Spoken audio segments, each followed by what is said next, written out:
hi, hello, hello, hi, hi. Test mic. Good morning. Magandang morning sa inyong lahat. Hello, sumabit. Nasaan na kayo? Nasaan na kayo? Nasaan na kayo? Uy, shoutout po, shoutout.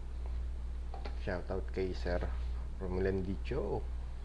Kay Jomel Landicho, shoutout po. Magandang umaga sa'yo, kapatid. Kamusta? Yan, si Sir Jomel isa sa pinakamalupit din na safety yan eh.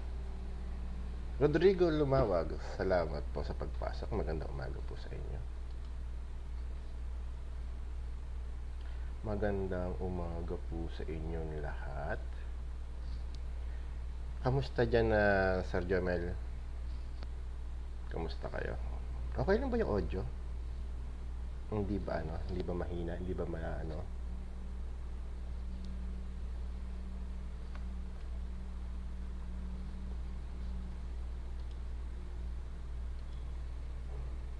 Hindi ba ang sounds natin mahina? Okay lang ba? Shoutout po sa inyong lahat. Magandang umaga sa inyo. Pag-usapan natin mamaya yung EHS policy and procedures, kung ano yung dapat na laman. Nel Bulanday, shoutout po. Dong Ibas Jr., shoutout po. Para dun sa mga baguhan na hindi pa nakakaranas gumawa o hindi pa nakakakita, ito yung mga laman niya, pag-uusapan natin. Hans Magdalan, shoutout po. Ray Langit ba dating? Mula sa kaliwa pamagitna, baka masakasaan ng truck. Ganun ba dating? Shoutout po sa inyong lahat dyan. Magandang umaga. Maya-mayang konti, start na tayo, no? May nag-request na kasama natin. Kung maaari daw natin pag-usapan yung fleet safety. Fleet safety naman yung nare-request niya. So, sa susunod na live natin, siguro yun man ang pag-usapan natin. Pero ngayon, dito muna tayo sa EHS policies and procedures. Uy, kapitbahay. Mayora May Hernandez, shoutout po. So, pag-usapan natin, uy, kapatid ko, yung pinakagwapo kong kapatid, si Rocky Castelo. Shoutout sa'yo, Lion Eater. Lagot ka kay Ate Eloy. Binugbog niya na naman ng pang-asar. So, pag-uusapan po natin ngayon yung EHS policy. Ano ba yung EHS policy? No? Ano ba yung policies and procedures? Ano ba yung safety plan? Diba? Ano yung nilalaman nito? Yun po yung pag-uusapan natin mamaya. Maya-maya lang ng konti. Habang nag-iintay ng kape. Ng kape-kape. Nagkape na ba kayo? Kayo ba lahat ay mga nagkape na? Sir Stephen Ray. Seven Ray pala. Seven Ray. Shoutout po.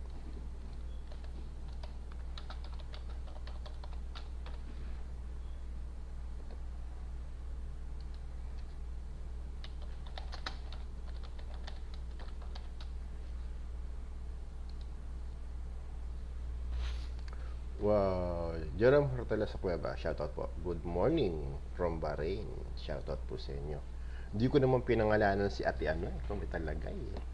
Grabe ka. Milo. Nagma-Milo ka. Danny Lopez, shoutout po from Riyadh. Magandang umaga sa inyo. Pagkatapos natin dito, i-upload ko to sa YouTube. Doon sa natin. Doon sa ating page para mas marami makapanood. Kaya pa-share po mga kapatid, no? Pa-share na lang ng video natin. Vicenteng Ting Tomenyo, shoutout po sa inyo. Shoutout Sir Biting Ting. Vicenteng Ting. Hot milk tea. Hot milk tea daw from Bangladesh. Wow, sosyalin. Diba? Sosyalin ang ating kasamang si Sir Jerome. Naka-hot milk tea from Bangladesh. Ako, wala pa. Wala pa nang dinadala. So, mamaya-maya po pag-uusapan na natin ang environmental health and safety policies and procedures. Ano ba dapat ang nilalaman niya? At ano-ano ba yung subpart ng mga ito? Paano ba ito gawin? Sino ba dapat ang gumawa nito? Shoutout Jomel Landicho from Philippines with love. Isa po sa malupit na safety sa Pilipinas yan, si Sir Jomel.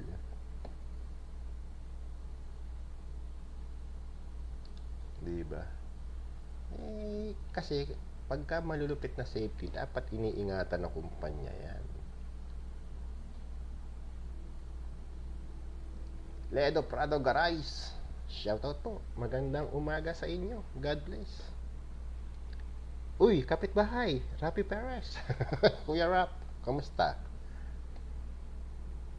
Oo, ako si Goho Jr. Cesar Valdepeña, shoutout po. Herbert Montejo, shoutout sir. Magandang umaga sa inyo. Magandang umaga po sa lahat. Pa-share na lang po nung live natin. Tapos yung live natin na to, mamaya i-upload ko naman sa YouTube, dun sa natin, sa page natin. At para madaming makinabang daw eh.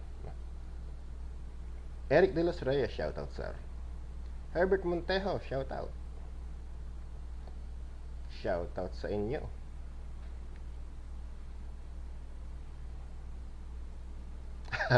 Shoutout daw sa mga Liberal Party. Mapapalo tayo ng batas militar niyan. Nagmamarunong kaysa sa DNR about white sand sa Manila Bay. Ayun, may sa akin, kung pwede daw akong mag-comment doon sa sa white sand sa Manila Bay. Ay, ayoko makialam. Pero actually, lahat naman ng dust, kung titingnan natin ang dust, harmful talaga siya. Pwede kang ubuhin, makakasama sa baga mo. Di ba? Prolong exposure. Pero sabi nga nila, di ba, yung dust naman daw na ginamit doon sa Manila Bay is malaki siya. Buhangin, hindi siya abo. Di ba? Hindi siya pulbo. So, siguro kung sisinghutin mo yun, diretsong gano'n. Tsaka kung susubo mo sa bibig mo, lulunokin mo, yan, yari ka.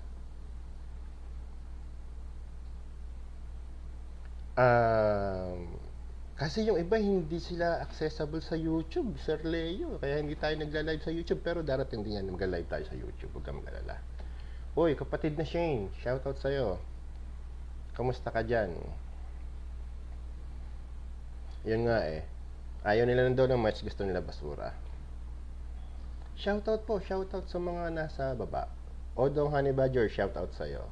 Magandang umaga po. Diba? Ayaw nila daw ng match, gusto nila basura. Tata Ricardo din po yan, Kabalungan, shoutout po. Makalungan. Magandang umaga po sa inyo. So, ayan, pwede na siguro tayo mag-start, no? Ayun yung nandaw lang mas gusto nila basura, tsaka yung mga mukha nakalutang na kanya-kanyang para-paraan lang yan, mga kasama, di ba? Sabi nga kailangan may mag-ingay para may kumita. Wow. Paalo, aabutin natin dyan.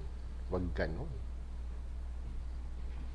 Ayun nga, ayaw nila sa what to do? So, umpisa na tayo, no? Magandang umaga sa inyo mga kasama. Ito po uli si kasamang Renante, no? At pag-usapan po natin yung tinatawag nating EHS policy o procedure. Diba? So, ano ba itong policies? So, pag sinabi nating policy, ito yung principles ng isang organizations kung paano nila patatakbuhin o kung paano nila ah, i-guide yung company nila, di ba? Pa-autograph daw. O sige, perma tayo. Joseph Lazaro, shoutout. Jeric Enrique, shoutout. JP Bataan, shoutout po. So, meron ako dito na takpan natin ang pangalan. Oops. Yung ginawa natin, Corporate Environmental Health and Safety Policies and Procedures. So, drafts pa lang naman to. At gumagawa kasi tayo ng safety plan ngayon. So, may nagtatanong sa akin, ano daw ba dapat yung laman? So, pag-usapan natin yung laman para sa kaalaman ng mga kasama natin. Ano? So, pag gagawa tayo ng isang safety plan o ng ating policies and procedures, wag nating kalilimutan yung purpose. Yung purpose ng dokumento na gagawin natin. Para saan ba ito? Di ba? Ano ba ang magiging silbi nito? Di ba? Shoutout Arnel Binoy Alingan. Shoutout po. Gerald Bravo, shoutout. Kasi kailangan meron tayong ilalagay kung para saan yung dokumento na gagawin natin. Hindi pa pwedeng gawa lang tayo ng gawa. Di ba? Ngayon, sinasabi nga natin, kapag ka ikaw ay merong, bago ka lang sa kumpanya, meron kang nakita na procedure ninyo o policy ninyo ng company ninyo, tas kulang-kulang, huwag ka basta magpapa-implement ng hindi nakalagay sa dokumento ninyo. EJ Suleta, shoutout po. Magandang morning. Walang masama na magpa-implement as long as nandun sa dokumento ninyo na aprobado. Pero kapag ka ikay magpapa-implement ng isang proseso na hindi nakalagay, naka-include doon sa inyong procedure, wag. Kailangan ikonsulta mo muna yan doon sa amo mo. Kung papayag sila, di ba? Pag pumayag, edi pa-implement mo. Thank you. Are you good? Doing good? Sure? Sure? You're good? Okay, thank you. So, yun ang sinasabi natin. Ay, shout out po, Sir JB. JB Astorga Baldecasa. So, yun ang sinasabi natin na huwag ka magpapa-implement ng isang bagay na wala doon sa dokumento ninyo. Kasi pag nagka-problema, maaaring balikan ka. Kasi isa lang itatanong yan eh. Bakit mo to ginawa? Kasama ba yan doon sa proseso ninyo? So, ngayon, kung wala, edi alanganin tayo, di ba? Ang ipapa-implement lang natin kung ano yung nakalagay doon sa libro natin. Ngayon, kung sa palagay mo, kung sa dati mong kumpanya, may ganito, may ganito, may ganyan, may ganito, may ganon, at nakita mo na mababaw yung nilalaman ng dokumento ninyo, pwede mo naman ikonsulta yan sa manager mo o doon sa may-ari ng kumpanya, sa project manager, sa construction manager, sa presidente, kung sino pa man, isagani gawa nyo sa shoutout po.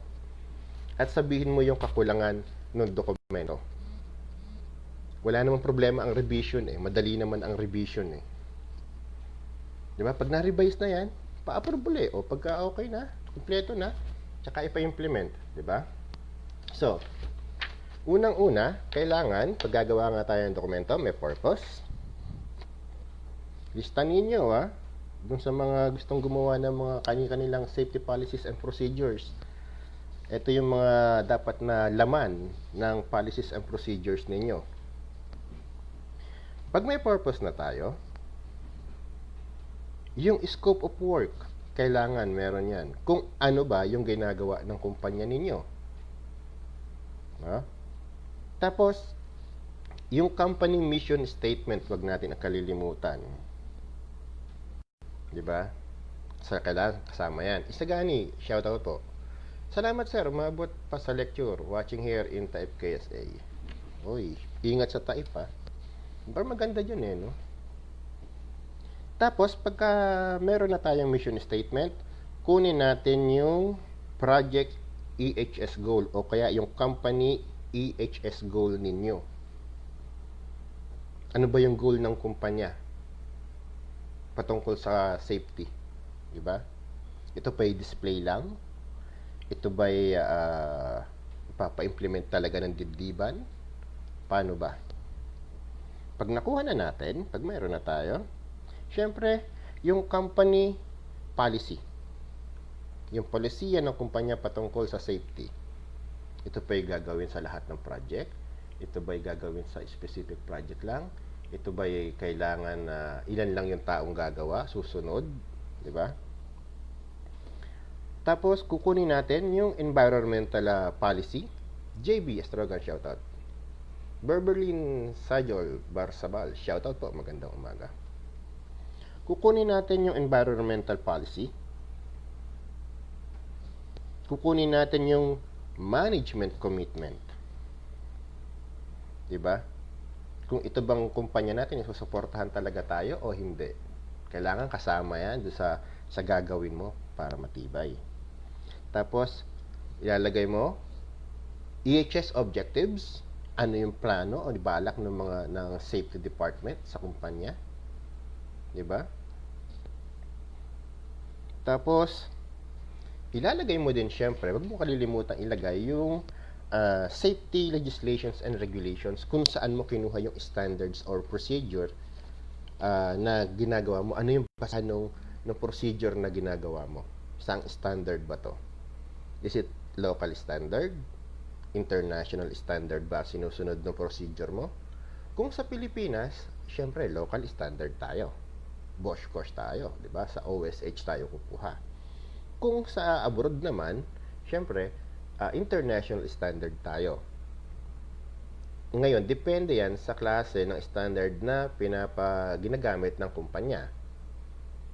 'Di ba?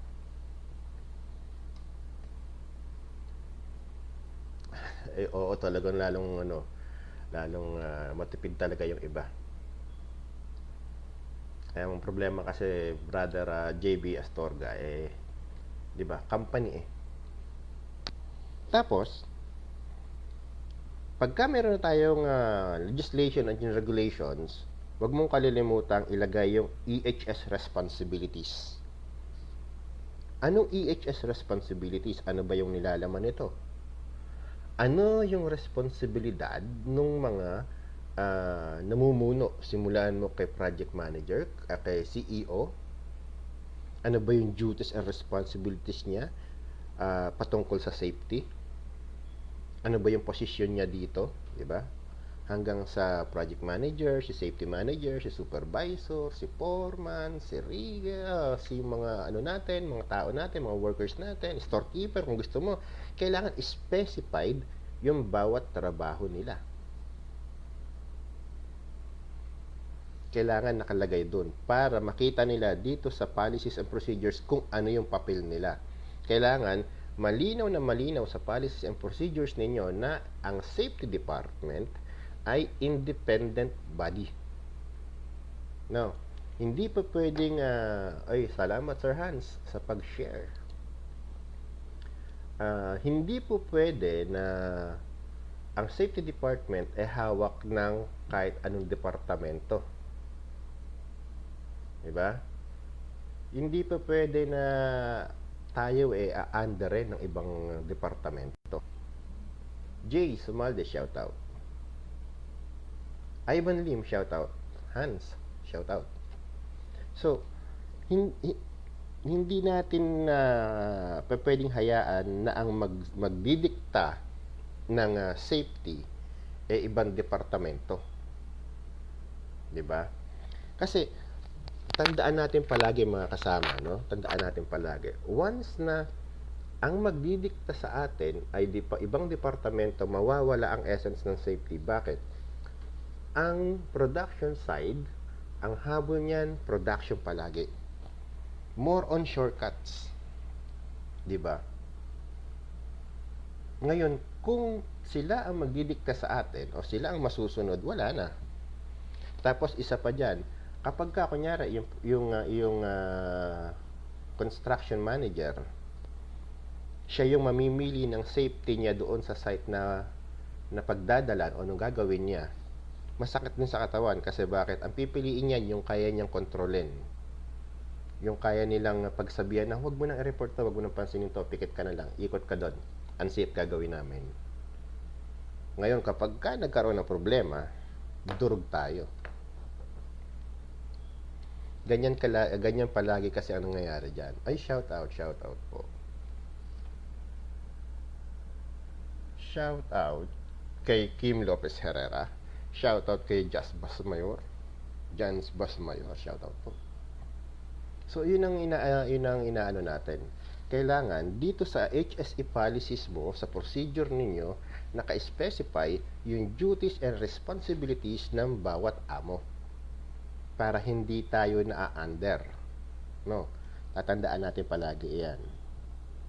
Ngayon, kapag ka meron na tayo nitong purpose, scope of work, mission statement, EHS goals, safety policy, environmental policy, management commitment, EHS objectives, EHS legislations and regulations, meron na tayong EHS responsibilities,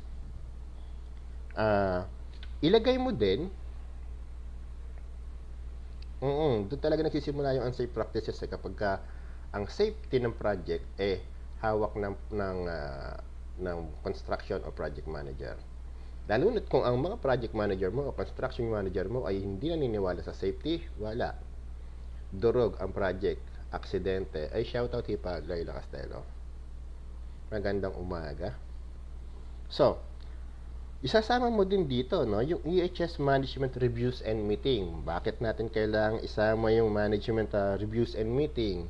Kailangan natin yan para wala silang lusot kapag ka magme-meeting tayo.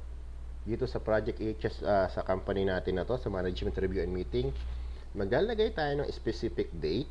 Kunyari, every second week of the month, magkakaroon tayo ng meeting kasama ang project manager, construction manager, mga engineer, mga supervisor, at pag-uusapan natin yung mga observation ninyo sa site. Pag-uusapan natin yung tigas ng kapal ng mukha nila na ayaw sumunod na ginagawang laruan yung safety. Kumbaga, lahat ng problema sa site na na ayaw sumundin ng mga man ninyo o ng mga bisor ninyo, doon natin sa meeting pag-uusapan. Ilalatag mo lahat doon yung mga problema na nakikita mo sa site. At doon, hihingi natin yung opinion ng management kung ano ang gagawin. Tapos doon natin pupwersahin. Regan Ramos, shoutout sa iyo kapatid. Doon natin kukuhanin yung sagot ng mga pasaway kung ito ba'y correct nila o hindi. Lotsky Mendoza, shoutout.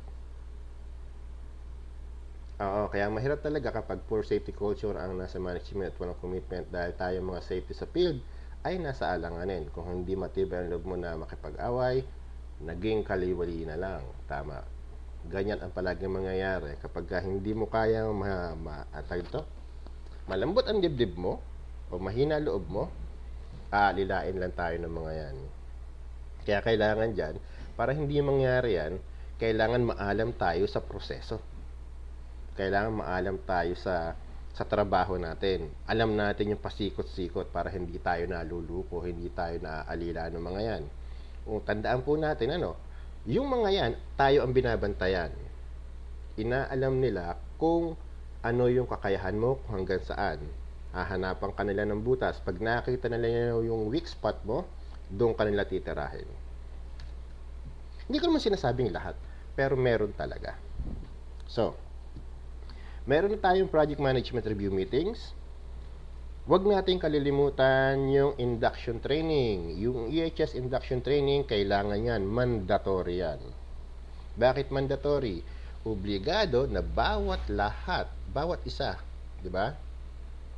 Bawat isang papasok sa kumpanya natin o yung mga bagong pasok galing sa bakasyon, kailangan meron silang induction training.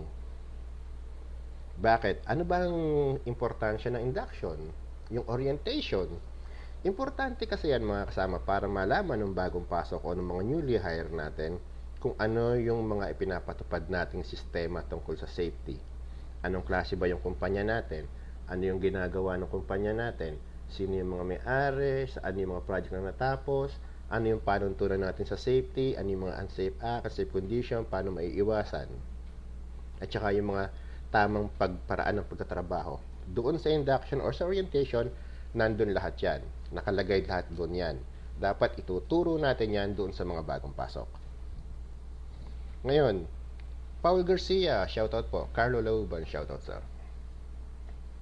Bakit natin sinasabing bakit itong mga nakabakasyon ay kailangan pa rin bumalik o mag-undergo sa reorientation? Na-orient na sila sir eh. Nagbakasyon lang yan ng 1 month, 2 months. Kailangan kasi ma-refresh sila. Good morning sir, magandang umaga po sa inyo. Kailangan kasi natin silang i-orient para ma-refresh sila, di ba? Para malaman din nila kung meron ba tayong in-upgrade o in-update ng mga procedures or standards dito sa kumpanya. Dapat malaman din nila yan. So, kaya i-orient natin sila ulit. Tapos, pag meron ka na nun, trainings. Kailangan, yung mga tao natin, palaging may training. Para saan yung training? Kasi ako po naniniwala, kapag ka ang isang tao maalam sa trabaho, James Louis, shoutout po. James Louis Aquina, shoutout po. So ako kasi personal akong naniniwala, kapag ka yung isang tao maalam sa trabaho, may iwasan niya maaksidente. At magiging ligtas yung lugar ng paggagawaan. So, yung training kasi natin na to, dapat alam yan ng mga tao para at least meron silang a little bit of information about dun sa hazards and sa preventions na dapat nilang gawin, di ba? Ngayon, ano-anong training ba yung mga dapat natin ibigay sa kanila? Well, diyan po papasok, John Mendoza, shoutout po. Diyan po papasok yung paggawa mo ng mga specific training para doon sa company mo. Paano tayo gagawa ng training? Simple lamang po yan. Kunin natin ang company profile. Diba? Pag may company profile tayo, nandiyan po sa company profile kung anong trabaho yung pinapasok ng kumpanya mo. Ngayon, pag nakita natin, kunyari, tayo ay nasa shutdown. Diba? Sa shutdown, ano ba yung trabaho natin sa shutdown? Like, sabihin natin, JB Astorga Valdecasa, shoutout po. John Mendoza. Refresher training either off-site and on-site, sir, talagang malaking bagay. Yes, sir Jerome, tama po. Refresher training talagang malaking bagay yan. On and off-site, malaking bagay sa mga manggagawa yan. So, yun nga po, anong mga trainings ang gagawin natin at paano natin malalaman kung anong mga trainings ba dapat ang ibigay dun sa mga tao? Yun nga, kunin mo yung company profile. Sa company profile, makikita mo kung anong klase yung kumpanya mo, kung anong klase yung mga trabaho na meron kayo. Ngayon, based dun sa trabaho na meron kayo, sa Ali, shout out, Shukran Habibi. Assalamualaikum brother. Kaphalik. Shout out sa'yo sir, from Basilan. Arnel, may signal mo. Sir Carlos Manuel Jr., shout out po. So, from that profile, company profile nga, malalaman natin yung trabaho ng kumpanya. From trabaho ng kumpanya, malalaman natin kung ano yung mga trainings. Bakit? Kung tayo nga po, sasabi ko nga, kung tayo ay shutdowners, ano ba ang trabaho ng shutdown? Sa shutdown, pwede tayong sabihin natin, mga overhauling ang karamihan trabaho. So, pagdating sa overhauling, ano-ano ba yung trabaho? Pwede tayong gumamit ng scaffolding, so working at heights, scaffolding, gumagamit tayong hand and power tools, di ba? Gumagamit tayo ng mga PPEs, gumagamit tayo dyan sa mga hot works, yung mga fire watchers, kailangan natin dyan. So, mula doon sa mga activity na yan, kukunin mo yung input o yung information ng mga trabaho na kailangan meron silang training. So, nakapag tayo ng working at heights, scaffolding, hand and power tools, fire watchers training, hot works. So, gagawa ka ngayon ng training based dito sa mga nabanggit natin na activity. Diba? I-identify mo yung hazard prevention, kung paano yung tamang safe system of work. Ganun lamang yun. At syempre, hindi pa pwede na basta may training ka lang, may training program ka. Gagawa kasi ng training program tapos schedule mo, di ba? So, hindi pa pwede na yun lang. Kailangan, i-execute mo naman itong mga training na to. Mag-i-schedule ka ng training, tapos, i-implement mo. Ituturo mo doon sa mga tao. Di ba? Shoutout po sa inyo lahat. Magandang umaga. Ito po ulit si kasama rin Anteno. Ang topic po natin sa mga bagong pasok, ano ba dapat ang nilalaman ng isang environmental health and safety policies and procedures? Ay, salamat Sir John Mendoza. Yan po talaga yung ating purpose, yung magturo. Kahit dito lang sa Facebook at sa YouTube, yun lang muna tayo. No? Totoy Kobe, shoutout sa'yo. So, na lang po, request lang kung pwede, paki-share na lang po yung live natin para madaming makapasok at maraming makapakinig, maraming makakuha ng idea, especially doon sa mga baguhan. Kung meron po kayong mga groups, pwede nyo naman siyang i-share doon sa mga groups na yon para makita ng mga baguhan nating kasama at makapulot po ng kahit konting information man lang kung may masasabi akong tama. Salamat po. Joey Pogoy, shoutout po.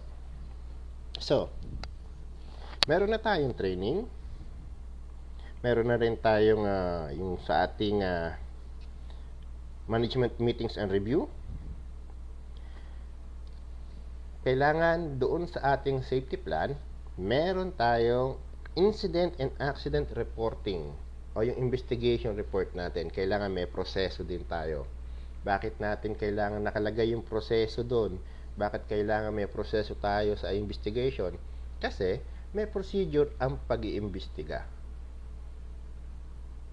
Shoutout po Toy Kobe. Magandang umaga sa iyo. Good morning dyan, Muder. Idol ng mga safety officer. Shoutout. Shoutout din sa iyo, boss. Mega Grace Castillo. Shoutout po. So, yun sinasabi natin, no? Hindi lahat ng aksidente o insidente, pagka meron, pasok lang tayo safety. Tapos, kuha ng pangalan, lista, tapos, wala na. Hindi po, mali po yan. Meron pong proseso ang bawat ginagawa natin. Especially, importante kasi ang documentation. Kaya iyan, meron kailangang procedure. No? Kailangan kasama sa ating EHS policies and procedures ang reporting and investigation. Tapos, kailangan kasama din dyan yung EHS audit. Yung audit. Kaya kailangan matuto tayo kung paano magsagawa ng isang internal audit. Bakit kailangan natin ng audit? Kasi mga kasama, importante po ang audit dahil kapag meron tayong proseso o mga procedure na ipinapatupad, dito natin nalalaman kung ito ba'y nasusunod o hindi. Dito din natin malalaman sa audit kung kailangan ba ng revision ng ating mga procedure, kung ito ba ay effective pa rin o hindi na. Diba? Kung wala tayong audit, hindi natin malalaman kung ito ba'y gumagana, kung ito'y napapa-implement, kung ito'y sinusunod, kung ito ba'y epektibo pa o hindi. Kaya kailangan po kasama yan. Siyempre, kailangan kasama din sa ating policies and procedures ang EHS officer o EHS assessment and inspection. Paano? Ano ba yung assessment and inspection? Uy, shoutout po, Migo. Shoutout sa'yo from Jubail. HSE from Jubail, si Sir Migo. Diba? Kailangan natin ang proseso sa pag-inspect, sa paggawa ng walkthrough, sa paggawa ng assessment. Bakit? Para meron tayong gabay. Ngayon, tanong natin mga kasama, no, sa mga nasa live natin ngayon, ilan po ba ang klase na inspeksyon?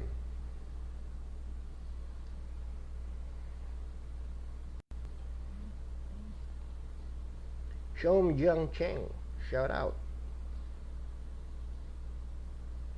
Ilan po ang klase ng inspeksyon?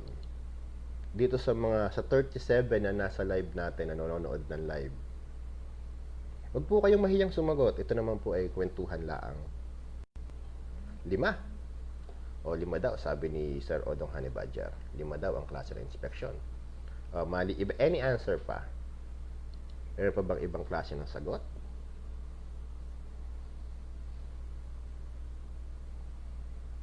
Maliban sa 5?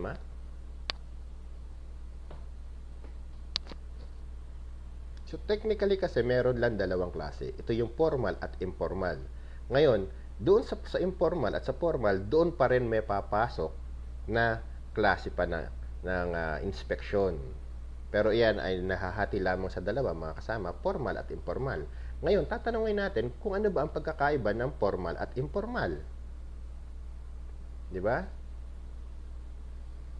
Ngayon, pag sinabi natin formal inspection, ito po yung qualitative at may quantitative na inspection tayo na ginagawa dyan para malaman kung ano yung dapat natin kung ano yung dapat pa nating gawin, yung mga kulangan.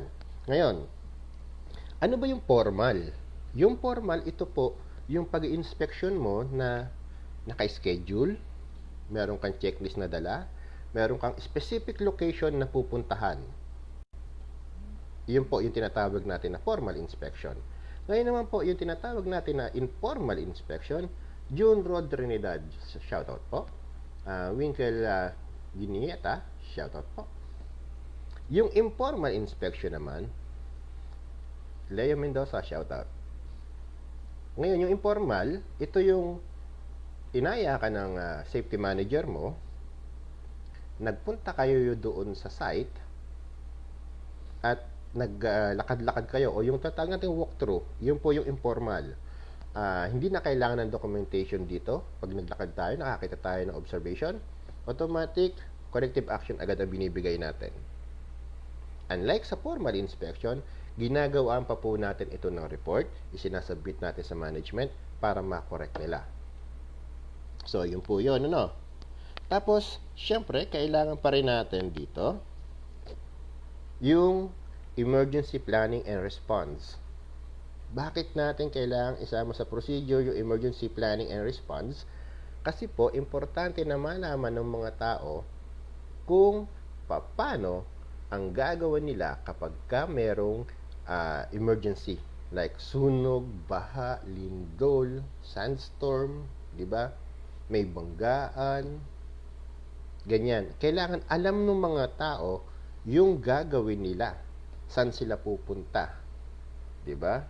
Ano naman pagka nagkaroon ng sunog, rumble na lang yung mga tao diyan. Lisaw-lisaw. Hindi pa pwede 'yon. Dito sa emergency response natin na to, emergency planning and response, Delberto, shout out sa'yo, kapatid. Kapitbahay, magandang umaga. Jason Maldez, seeing and observing, tama po. Winkle Gineta, shout out po. Oh, listen ka lang dyan. Kapatid na Winkle, kinig ka lang. Pa-share na lang po ng video natin, ano? Pa-share na lang po ng live natin para marami, ano? Kung pwede lang po. Pa-share na lang po doon sa mga groups, kung meron kayong groups, kung may kakilala kayo, kahit sa wall ninyo, i-share nyo lang para maraming makakita, maraming pumasok, maraming makinig, makakuha ng informasyon na tinuturo natin. So, pag may safety planning and response tayo, ituturo natin yung kung paano mag-evacuate sa mga nasusunog na building, paano yung galawan, sino-sino ba yung magre-responde dyan, pwede bang ako lang, yung worker lang, pwede bang yung kung sino-sino lang. Dito sa emergency response natin, sa emergency planning and response o sa ERP, ini-specify natin dyan kung sino-sino yung first responder, second responder, sino yung mamamahala sa yes, pwede din contingency plan. Contingency plan kasi actually ito yung ito yung proseso kung paano yung gagawin natin kapag may nangyari. 'Di ba? Ito namang emergency plan, ito yung proseso na gagawin natin kapag nangyayari na. Ganun. Pero pwede din siya, kasama din sa contingency plan yan eh. So, iyon yun. No? Hindi pa pwede naman na kapag gumawa ka ng emergency plan mo o yung ERP mo, ganun lang. Siyempre, kailangan yung mga tao. Kailangan yung mga tao, kailangan, yung member ng ERP mo, kailangan trained din yan. O sabi ni Sir Carlos Lauban, yung ibang information inspection boss hindi na kailangan gawa ng report. Yes sir, o nga po. Yung ibang formal inspection, yung informal inspection kasi sir, pwede mo din siyang gawaan ng report, yung on the spot siya. Hindi mo na siya kailangan pa na i-process, mag-intay na specific date o deadline kung kailan dapat i-correct. Pero itong yung formal kasi, meron yan may specific deadline sila isasend mo yung email mo sa management, tapos sasagot ang management, magbibigay sila ng specific date kung kailan nila ma-close yung observation. While itong informal inspection naman, on the spot, pwede mong ipa-close yung observation, at kung gawaan mo man siya ng observation report mo, on the same day, makukuha mo yung sagot nung company, nung responsible person doon sa observations na nakuha natin. So, balik tayo dito sa Antonio Bucateja, shout out. Emergency planning and response nga, hindi pa pwedeng kapag gumawa ka ng emergency planning and response, yung mga tao mo, yung ERT member mo, pinulot mo lang sa kung saan ikaw yung sa bombero, ikaw yung sa first aid, ikaw yung responder, di ba? Hindi pa pwede yung ganon. Yes, tama. Tama, isa gani. So, ito namang pag mayroon na tayo niyan, kailangan yung JSA natin. Siyempre, di ba? Job Safety Analysis at saka yung assessment natin, yung process, kasama pa rin yan doon sa ating dokumento. Tapos, yung start. Ano ba yung start? Meron tayong tinatawag na start. S-T-A-R-R-T. Ang ibig sabihin ng acronyms ay Safety Task Analysis Risk Reduction Talk. Ano ba yun? Ano ba yung start? So, meron po tayo tinatawag na toolbox mga kasama, no? Sa toolbox, meron tayong general, meron tayong weekly, meron tayong group. Ano ba yung pagkakaiba ng general toolbox? Ang general toolbox lahat. Monthly toolbox o yung weekly toolbox, lahat din yun. Pinag-uusapan natin accomplishment ngayong linggo, anong nakaraan linggo, at ano yung gagawin ngayong linggo. Tapos, meron tayong group toolbox o yung start talk natin na tinatawag natin. Ito yung para sa specific group na hawak mo, yung binabantayan mo, kung ano yung gagawin nilang trabaho. Doon mo sasabihin, doon ipapaliwanag ni foreman o ni supervisor kung ano yung trabaho natin ngayong araw dito sa lugar na to, at kung ano yung hazard, ano yung prevention, ano yung dapat natin gawin para hindi tayo masaktan. So, ito yung start. Ngayon, kailangan, meron din tayong, pero depende sabi ni Hans Magdalan, matulog ka daw muna, Antonio Bucateja. May pasok ka pa mamaya. Welcome po, Sir Carlo.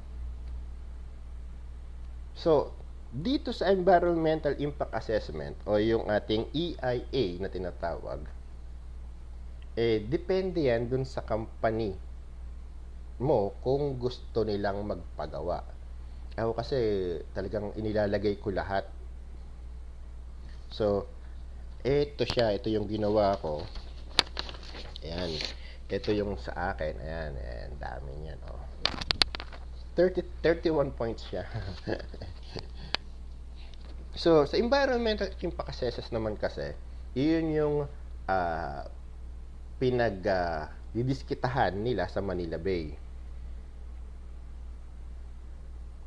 Diba?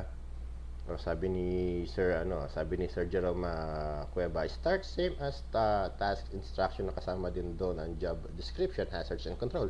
Yes. Ang pagkakaiba ang start kasi ginagamit niyan or ginagamit ng ibang company at ginagamit ibang safety para sa specific group o doon sa grupo na hawak lang niya mismo, doon ginagamit yan. Specific lang siya para doon sa trabaho na meron yung isang area na yon. So, balik tayo.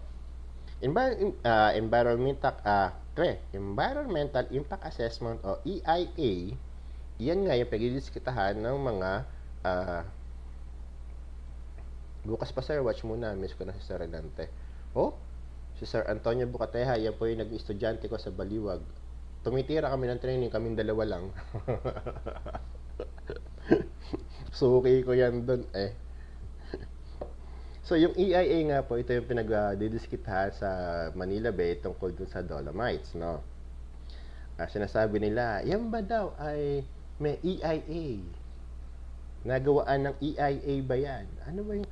Ngayon, pag hindi ka familiar sa word na EIA, ano ba yung EIA?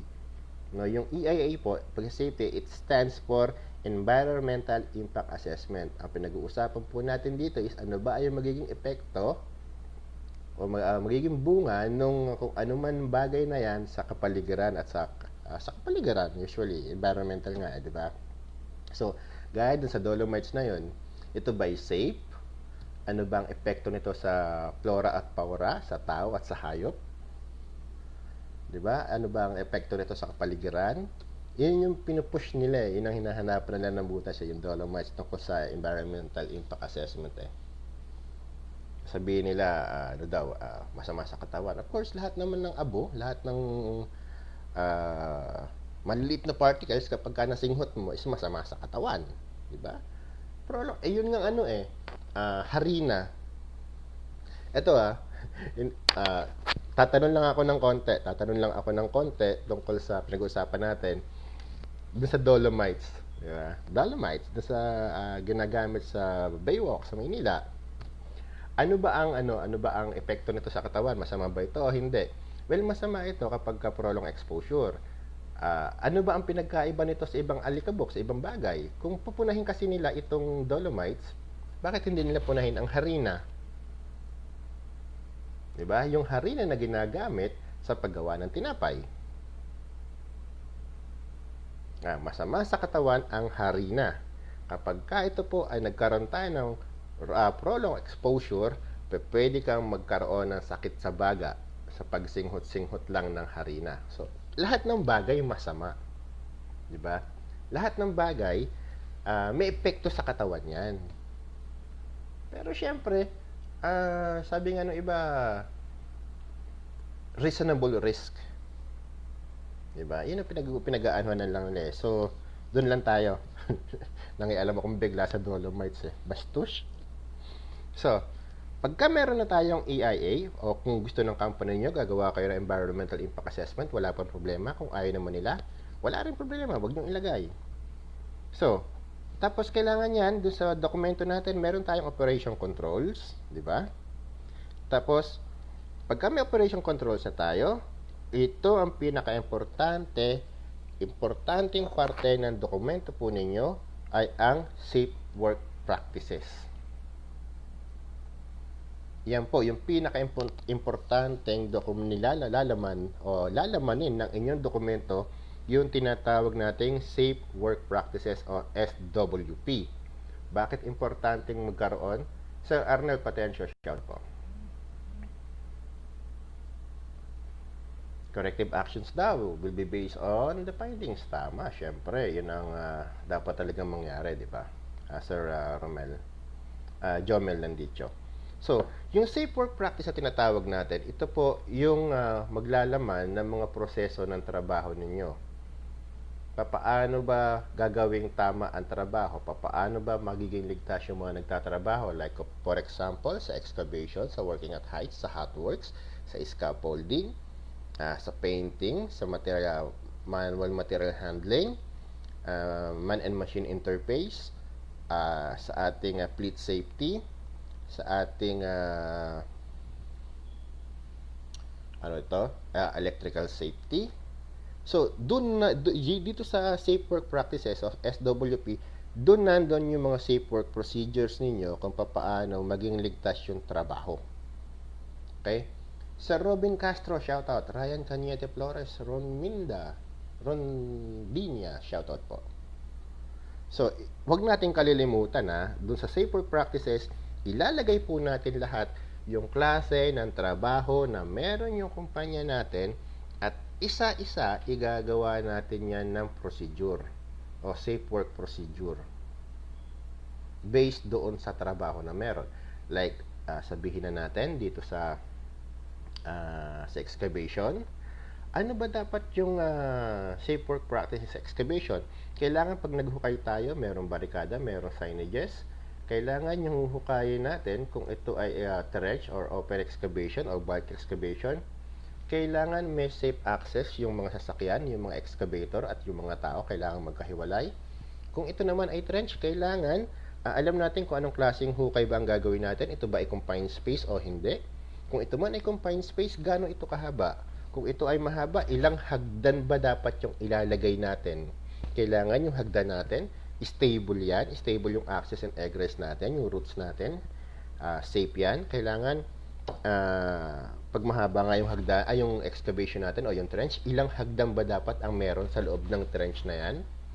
'Di ba? Ano dapat yung ginagamit ng mga tao? So, yun po dapat ang nilalaman ng safe work practices natin, no? Yung sa SWP natin. Tapos, kapag meron na tayo nun, Najid Mundin, Knowledge, Mundin. Shoutout po, sir. Salamat po. Pag meron na tayo nun, kailangan, kung gusto ng company ninyo, pero ako, I will choose na magkaroon tayo ng isang work permit system. Yung iba kasing company ayaw ng work permit system kasi mabusisi nga daw, maarte, maselan, makokontrol ng safety yung trabaho. Pero dapat na meron tayo. Dapat meron tayong work permit system na ipinapatupad doon sa ating kumpanya. Bakit po? Kasi pagka meron tayong work permit system at ito ay gumagana sa loob ng kumpanya natin, mamomonitor ni safety lahat ng movement ng mga tao. Bakit? Kasi kapag may work permit system tayong gumagana sa kumpanya natin, obligado na yung mga worker o yung production side, kukuha yan ng permit o tinatawag nating internal permit sa safety department. Ngayon, kailangan ang issuer ng permit ay si safety.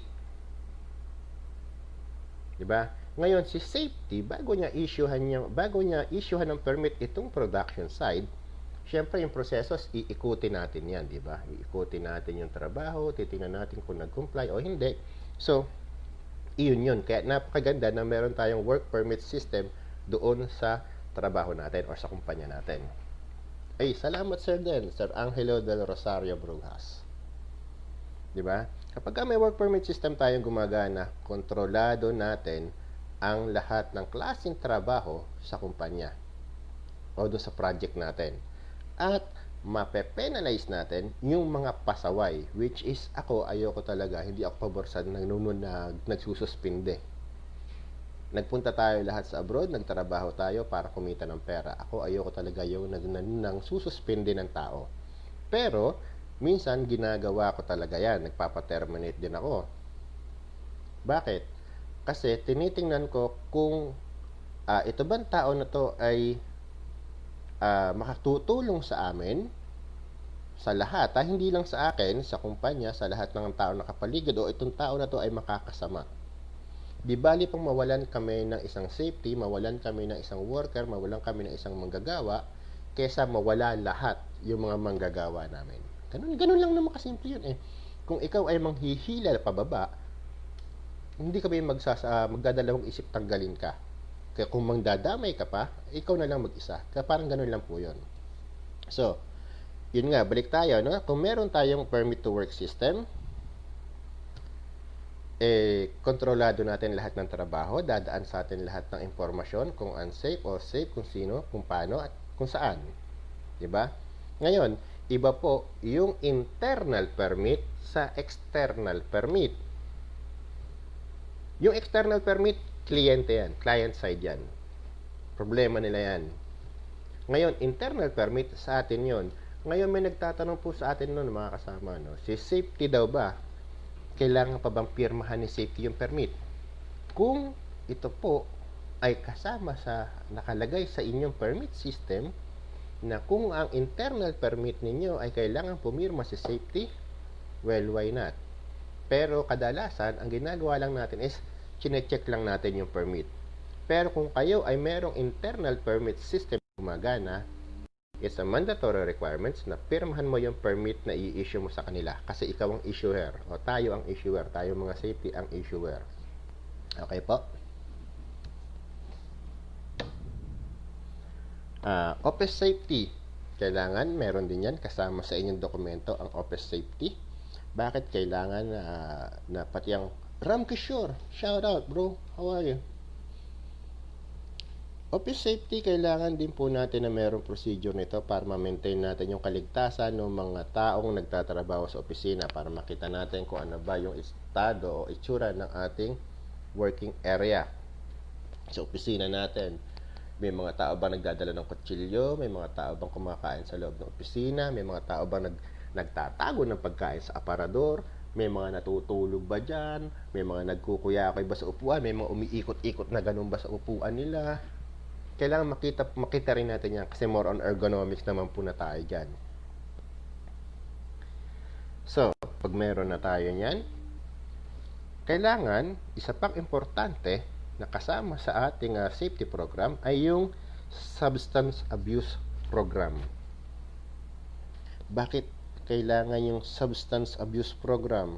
Siyempre po, kailangan nating ma-maintain na ang ating pinapasukan ay isang drug-free workplace. Kasi ayaw naman nating nagtatrabaho yung mga tao natin biglang may magtitrip. Di ba? May biglang may mag-blackout dyan, nakadrugs pala ito, o bangag pala ito, o lasing pala ito, o di ba?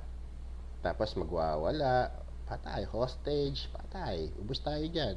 So, kailangan meron tayo dyan na programa kung paano natin ma-maintain na itong ating kumpanya ay isang drug-free workplace. Sa paanong paraan? Siyempre, unang-una, kailangan meron tayong testing sa mga tao. Hihingi tayo ng drug test nila. Tapos, kailangan meron din tayong nakaprepare na surprise schedule ng drug test. Diba? So, yun.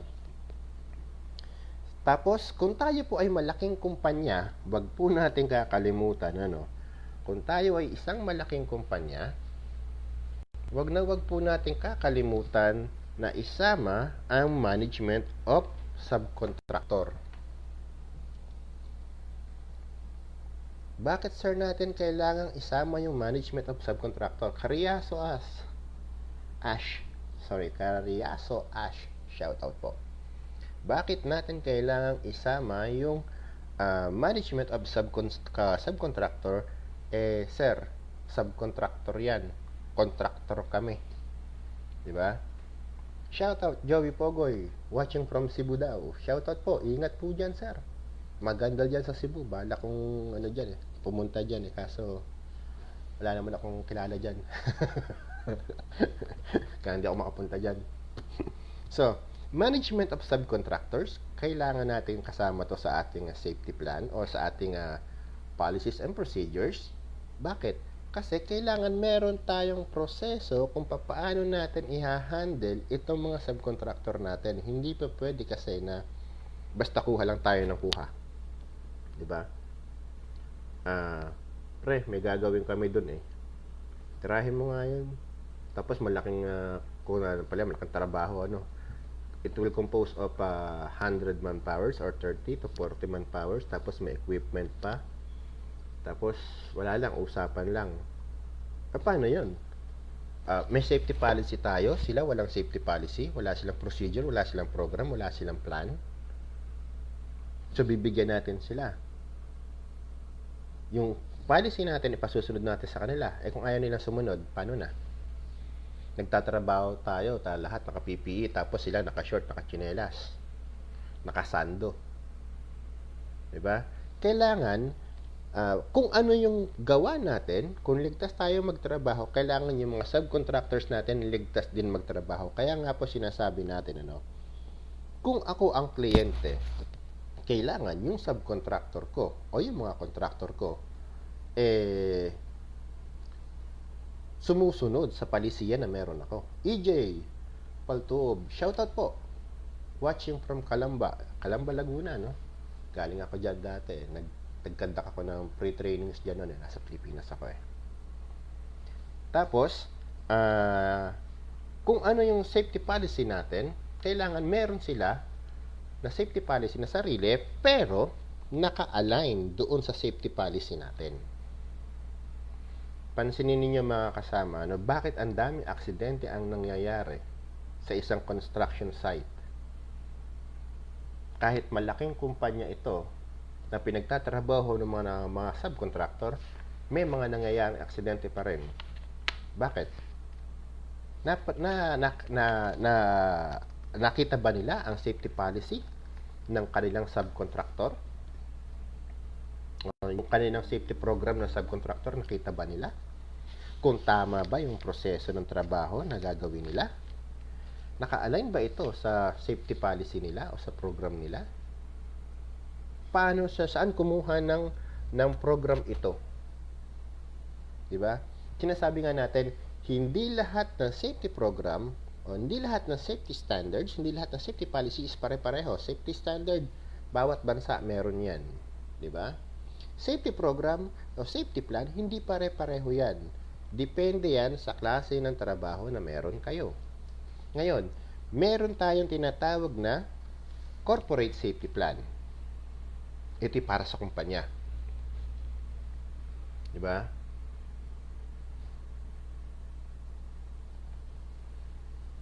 Ngayon, meron tayong tinatawag na corporate safety plan.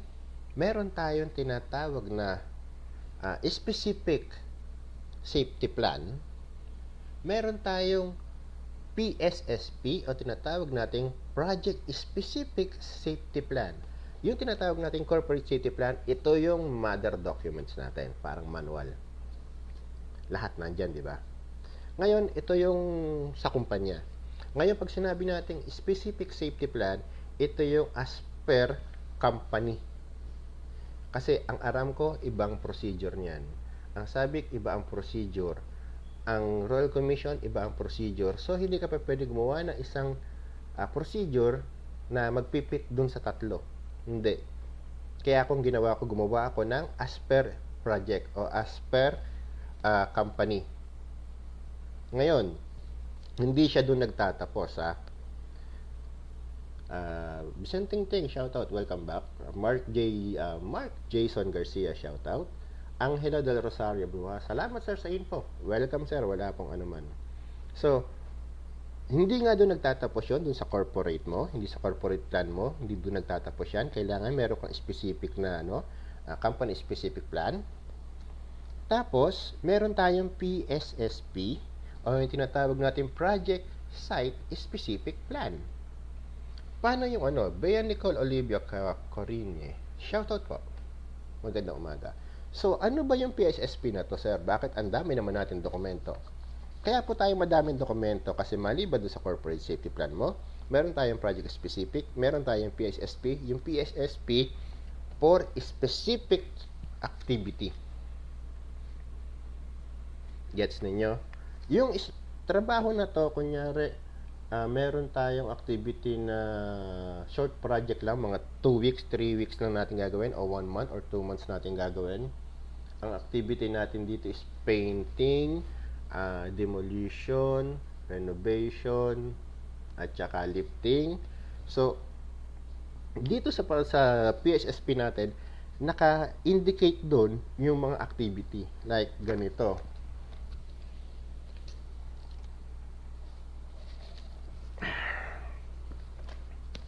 Ayan. Wala siyang laman, di ba? Bakit walang laman yan? Kasi iniintay natin kung ano yung dokumento o yung kumpanya, yung project na gagawin natin bago natin ipasok. Ngayon,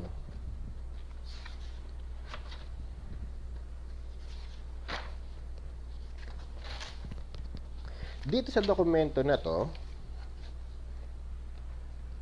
yan, sa dokumento na yan, nandyan yung mga specific na trabaho na gagawin natin.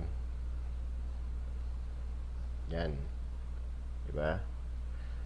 Ano yung activity na gagawin, ano-ano, sino-sino ang gagawa, paano gagawin. Ganyan yan. Sino yung in charge para dun sa project na yan. Ano yung trabaho dyan, sino yung safety dyan. Kaya nga natin tinatawag na project specific safety plan kasi naka-specify dyan yung project manager para sa project, kung sino yung project manager dyan, sino yung construction manager, sino yung safety officer, sino yung mga supervisor, sino yung mga engineer, para doon lang sa isang trabaho na yon. So, pag sinabi natin na, sir, parang ano naman, parang ang busisi kasi ang daming trabaho. Well, iyon po talaga ang mangyayari. Mabusisi, matrabaho, pero ligtas ang mga tao. Bakit? Kasi specified, malinaw na malinaw kung ano yung duties and responsibilities ng mga in charge mo, kung ano lang yung trabaho ninyo. Hindi kayo pwede tumanggap na ibang klase trabaho maliban dun sa kung ano yung nakalagay dun sa dokumento ninyo. Ganun kasimple. Tapos ang usapan, di ba? Tapos pag meron na tayong management of subcontractor, punta naman tayo sa environmental health and safety. Ito yung ayaw ng mga kumpanya eh. Safety incentive program. Diba? Yung incentive. Ayaw nila ng incentive. Bakit?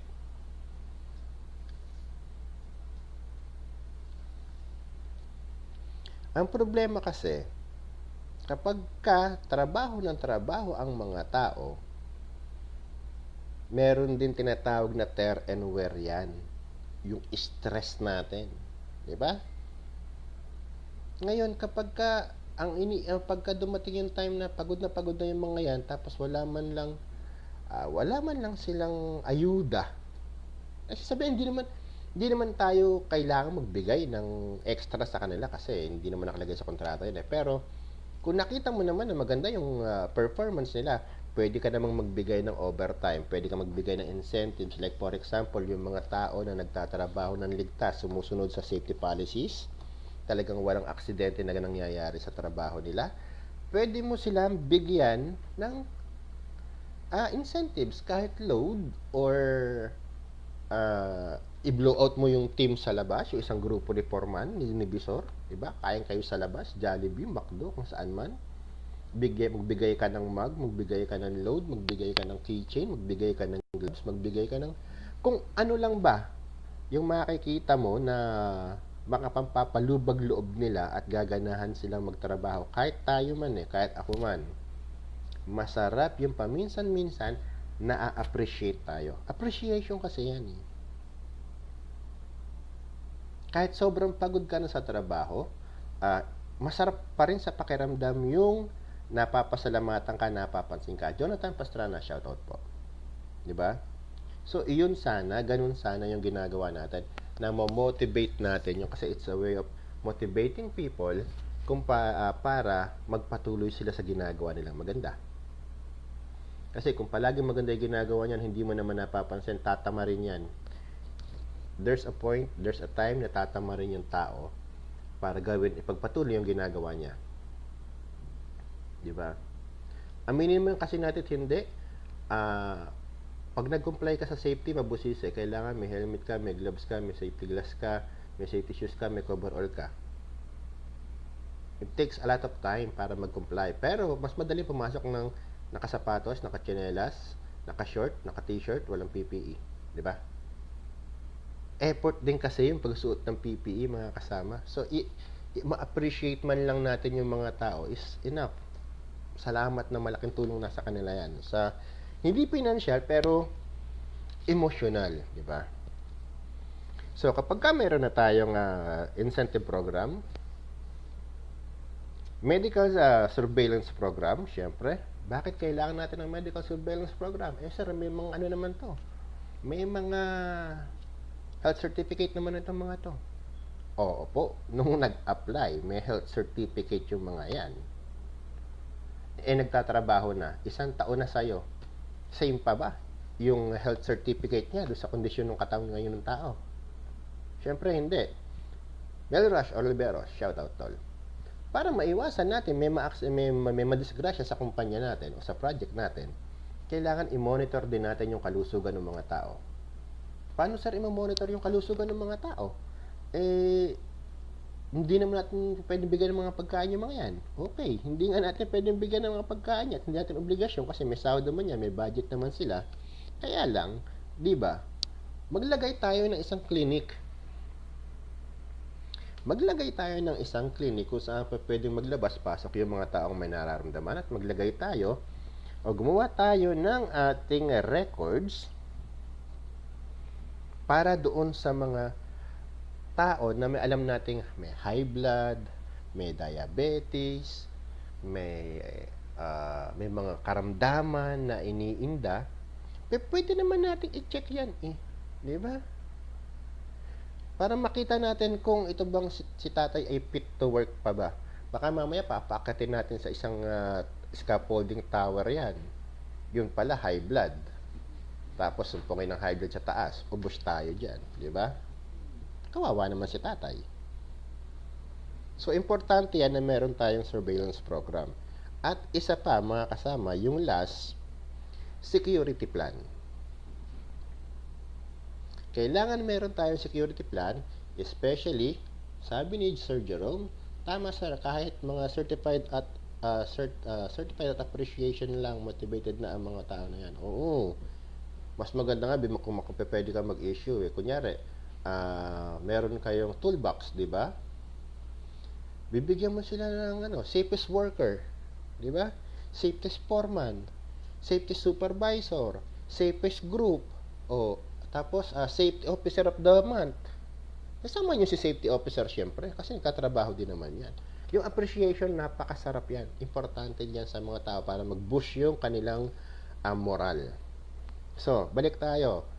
Number 31 doon sa ating listahan ay security plan. Bakit ko sinama ang security plan? Importante po kasi na meron tayong security plan na nakalatag. Especially kapag ka ikaw o kapag ka ang product ninyo ay merong barracks o may kampo. Romel Rivera Mateo, shoutout po. Arnel Binoy Aliangan, shoutout po. Importante yan para ma-secure natin yung kapaligiran at yung mga tao, yung mga sasakyan, yung mga equipment, di ba? Security plan, paano ba natin pangangalagaan yung ating kampo, yung kapaligiran, yung ating opisina? Well, syempre, pag may security plan tayo, nakalagay yun yung protocol o yung sinatawag nating SOP, Standard Operating Procedure. Lahat ng papasok na tao haharangin sa gate. Especially ngayon, ang pinapagawa po dito sa amin, lahat ng tao na papasok sa gate haharangin. Kukunan ng temperature. Kailangan, mandatory requirement sa amin, meron kang face mask pagpapasok sa gate. Pag wala kang face mask, hindi ka pwede pumasok. At kahit sa mga opisina, kailangan meron ka din yan. Kailangan, bago ka pumasok, alam nung tao, o nung, bago ka pumasok, alam nung tao kung sino yung pupuntahan niya.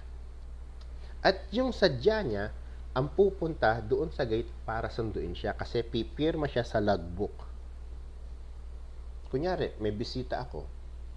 Pupuntahan ko yung kapatid ko, si Roque Castelo, The Lion Eater, o kaya si Manager Ronaldo Castelo. Pupuntahan ko dyan sa kanilang trabaho. Pag nandun ako sa gate, kukunan ako ng temperature, bibigyan ako ng mask kung wala akong mask.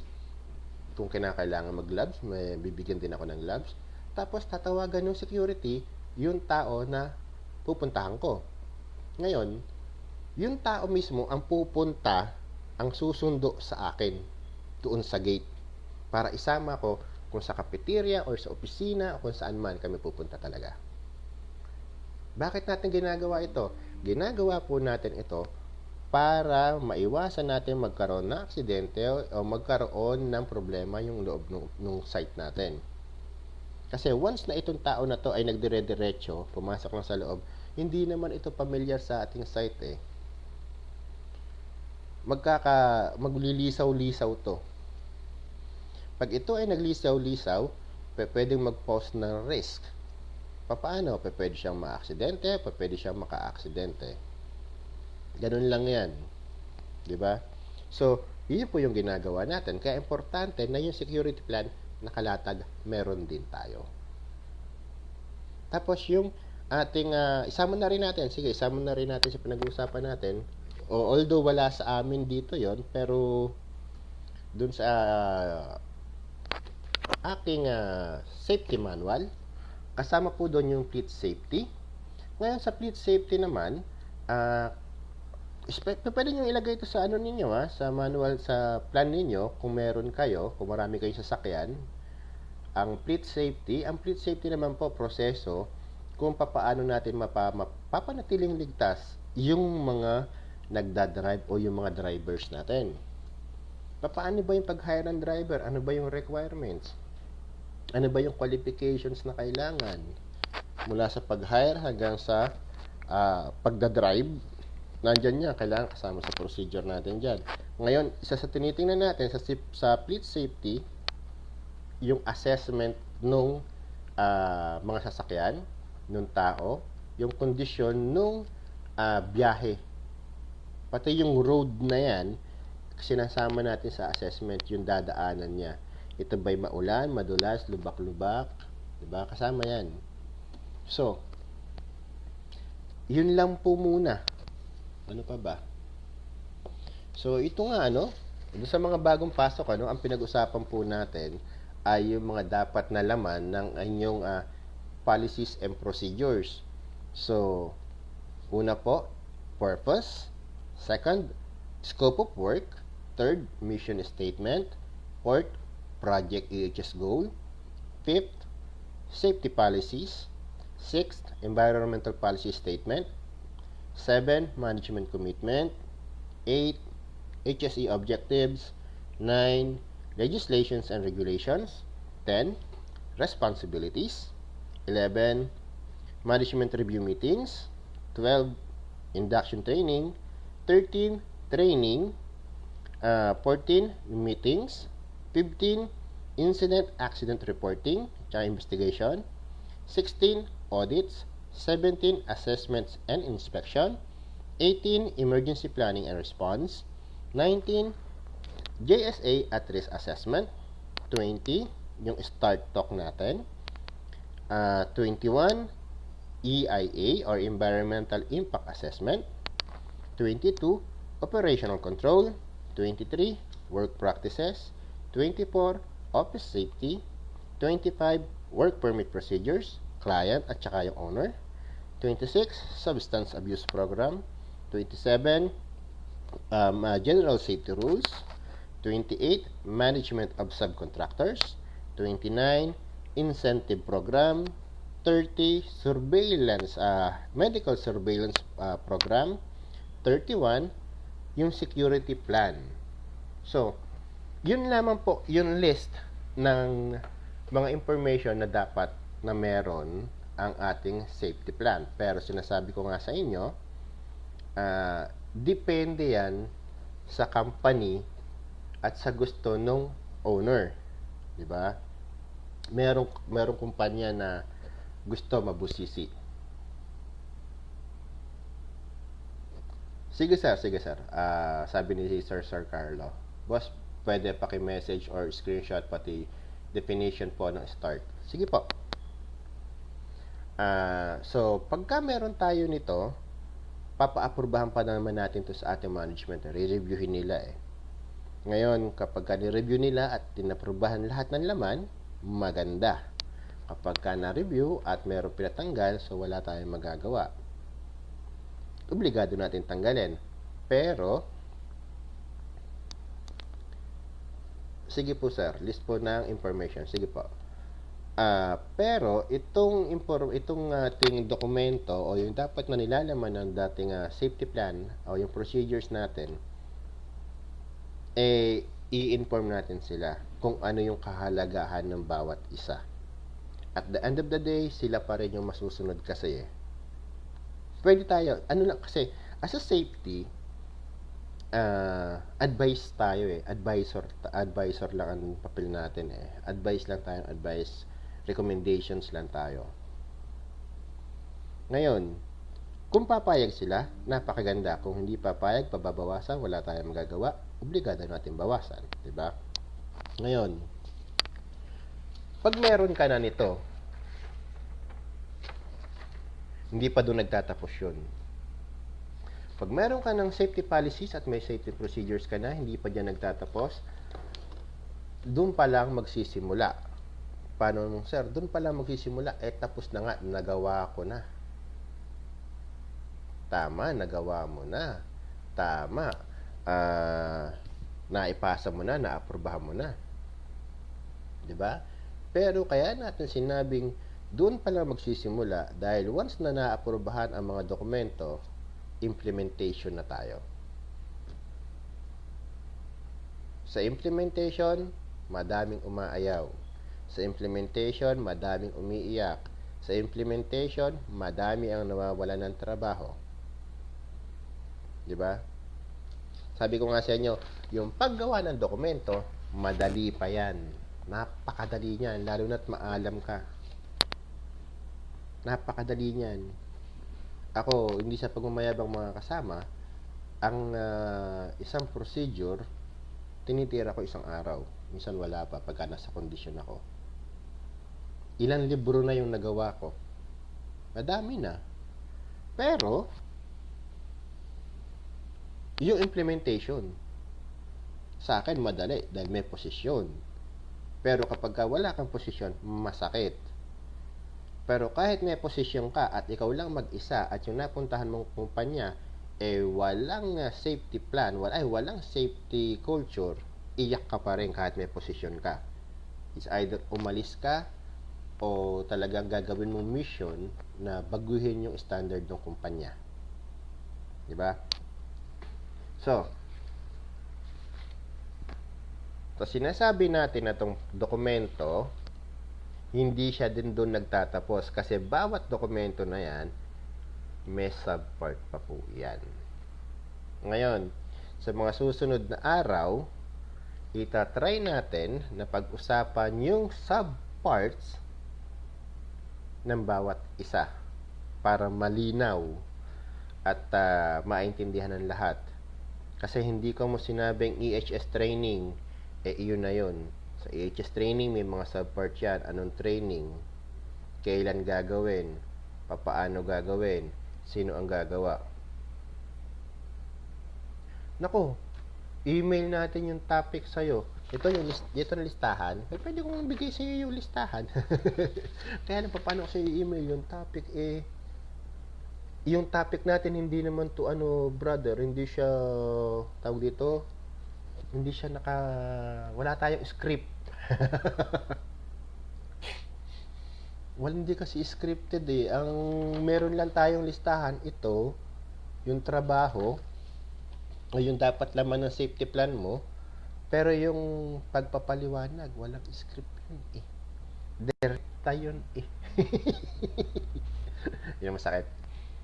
Pero, gagawa natin ng paraan, Sir Carlo, hanap tayo ng paraan kung paano ba. So, anyways, hanggang doon na lang po muna mga kasama. Maraming salamat po sa pagpasok sa ating live at sa pagsubaybay. Kung meron po kayong gusto mga matutunan pa at gusto nyo maging aware sa mga safety procedure, meron po tayong YouTube channel. Renante Castelo. Makikita po ninyo dun yung mga videos natin, yung mga topics na pinag-uusapan natin. At makikita po ninyo lahat ng mapapanood ninyo lahat ng nandun. Sir, no worry sir, walang dapat ipaghingi ng sorry, normal lang yan. Gagawa natin ng paraan yan. Basta hanggat makakatulong ako, tutulong ako sa inyo. Kung ano yung kailangan ninyo na meron ako, ipoprovide ko po sa inyo. Yun nga po, kung gusto nyo bang magkaroon ng idea tungkol sa safety procedures, meron po tayong YouTube channel, Renante Castelo po, ang pangalan ng YouTube channel natin. Subscribe lang po kayo doon. Click the button bell para maging updated kayo doon sa mga videos na ginagawa pa natin. Lahat po ng ating nahuli na si Sir J. Argorcillo. Lahat po ng video na ginagawa natin, ina-upload po natin sa YouTube para po mapakinggan at mapanood naman ng iba. So, yun po. Pabor na lang po, paki-share po yung ating live ngayon. Tapos, paki-subscribe, paki-follow na lang po sa YouTube. Maraming salamat po in advance. At keep safe po mga kasama. Maraming salamat po. Ingat po tayong lahat. God bless po.